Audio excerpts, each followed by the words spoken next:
सभी शिक्षक साथियों को सादर नमस्कार। जैसे कि हम देख पा रहे हैं कि सुपरविज़न के समय बहुत साथियों के द्वारा ये शिक्षक डायरी भरने की समझ अभी विकसित नहीं है, तो हम इस पर कुछ चर्चा करेंगे आज। जैसे कि सबसे पहले हम ये शिक्षक डायरी में देख पा रहे हैं, ये 4 बिंदु हमारे महत्वपूर्ण हैं कि इसका उपयोग कहाँ-कहाँ है। योजना बनाने में है, दस्तावेजीकरण में है, समीक्षा करने में है और सपोर्टिव सुपरविज़न में। जो सपोर्टिव सुपरविज़न का जो रजिस्टर बने हुए थे उनसे भी हटा के अब हमें ये 1 सितंबर से इसी में शिक्षक डायरी में ही इसको लिखना है। तो देखिए, हम जैसे इस सितंबर महीने से ही अपना शिक्षक डायरी बनाने की प्रक्रिया को शुरू करते हैं, तो वहाँ से सबसे पहले हमारा शुरू होता है शून्य सप्ताह। तो शून्य सप्ताह की संकल्पना के बारे में जो दैनिक कार्य योजना बननी है उसके बारे में ये दिया गया है। जो हमारे समृद्ध कार्यक्रम शिक्षक संदर्श का है कक्षा 1 की, उससे हमने इसको लिया है।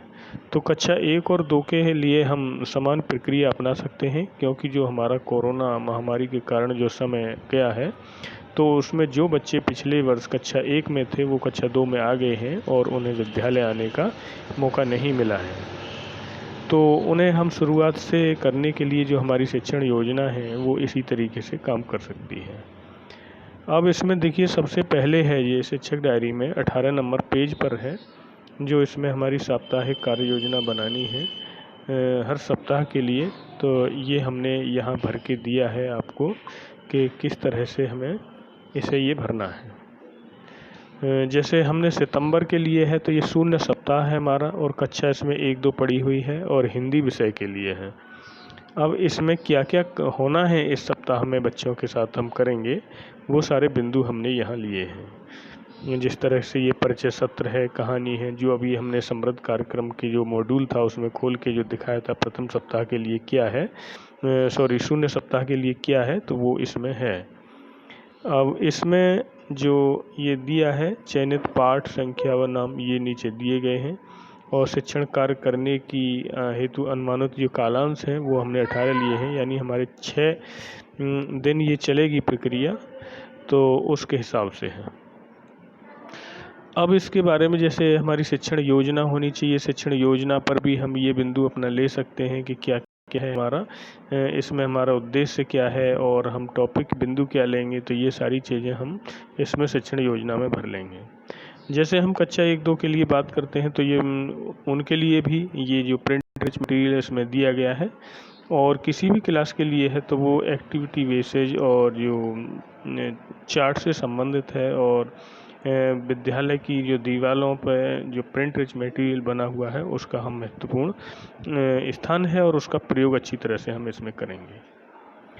अब देखिए, जो शिक्षण योजना वाला जो हमारा बिंदु आता है कि उसमें हम कैसे शिक्षण योजना के साथ साथ शिक्षक डायरी का हम प्रयोग करें, तो ये हमारा दिया है, और इसका ये फ़ोटो पड़ा हुआ है आपके साथ। तो ये है आपका 40 नंबर प्रश्न का।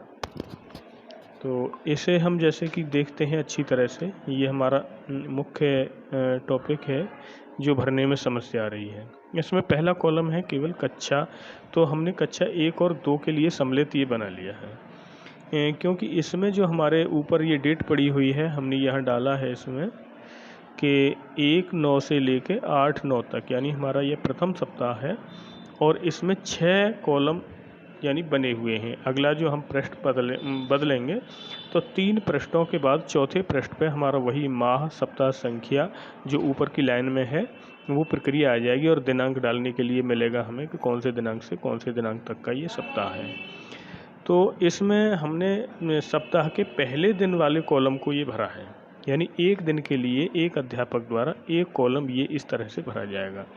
इसमें कक्षा 1 और 2 लिया, विषय हमने हिंदी लिया है, और इसमें जो हमारा लर्निंग आउटकम या जो पार्ट है इस पर हम काम कर रहे हैं तो वो हमारा कोई नहीं है अभी, शून्य सप्ताह है, तो इसमें केवल बच्चों को स्कूल से जोड़ने से संबंधित हमारी प्रक्रिया है। अब इसमें जोड़ने से संबंधित हमारे क्या क्रियाकलाप हैं, ये सारी चीज़ें इसमें हमने भरी हैं। जैसे बच्चों के घर परिवार से संबंधित परिचय करना है, कहानी है, और ये मौखिक खेल गतिविधि, ये सब हमने उसी से ली हैं जो समृद्ध कार्यक्रम की अभी हमने पीछे फ़ोटो आपको दिखा दी है।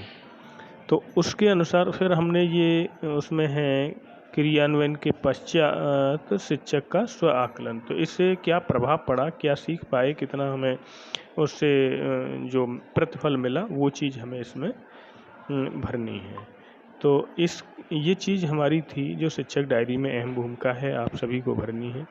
इसके बाद में है ये लास्ट में जो उससे संबंधित है, सुपरविज़न से संबंधित। तो जिस क्लास में जो हम जाते हैं, जैसे भी जो भी आपके यहाँ सुपरविज़न के लिए ARP या SRG आते हैं, तो वो आपके यहाँ जब ये जिस क्लास का आपने उसमें भरेंगे ऐप में, ये मान लो मैंने ये कक्षा 3 का भरा है, तो कक्षा 3 में मैं गया हूँ और उसमें जो पद नाम है वो जो भी प्रधानाध्यापक हैं या असिस्टेंट टीचर हैं या शिक्षा मित्र हैं, तो उनका ये हम भर देंगे इसमें। यानी AT लिखा है मैंने, असिस्टेंट टीचर हैं ये, और ये बिंदु हमने इसमें लिखे हैं, जो आपके 8 बिंदु इसमें दिए हैं। इसे केवल हाँ और नहीं में हमें ये देना है। तो ये जैसे 2 बिंदु हैं कि यूनिट असेसमेंट, अभी जब विद्यालय अभी खुले हैं और बच्चे अभी आए हैं, तो अभी शुरुआत में हमारा कोई असेसमेंट नहीं हुआ है, तो हमने नहीं लिखा है। और इसके बाद में प्रेरणा तालिका में बच्चों की प्रगति, तो उसमें भी अभी हमने कोई प्रगति नहीं भरी है, और लेकिन आप शुरू कर देंगे इसे भरना। और बच्चों के जैसे ऊपर नाम लिखें, और जो जो आपने पूर्व से जैसे पढ़ा रहे हैं, तो बच्चों के बारे में जानकारी है कि ये दक्षताएं हैं, इन्होंने प्राप्त कर ली हैं, तो उन्हें भर दें। और आगे ये शून्य सप्ताह के बाद में जब आप बच्चों को ये जानकारी करेंगे, बेसलाइन आकलन भी करेंगे, तो तब भी ये चीज़ें आप दक्षताओं को देखते हुए उसमें प्रेरणा तालिका में भरते रहेंगे। तो बाकी चीज़ें ये इस प्रकार हैं, और इसके अनुसार ही ये हमने पूरी करनी है। तो मैं समझता हूँ कि आपने ये समझ लिया होगा जो शिक्षक डायरी को किस तरह से भरना है। तो बहुत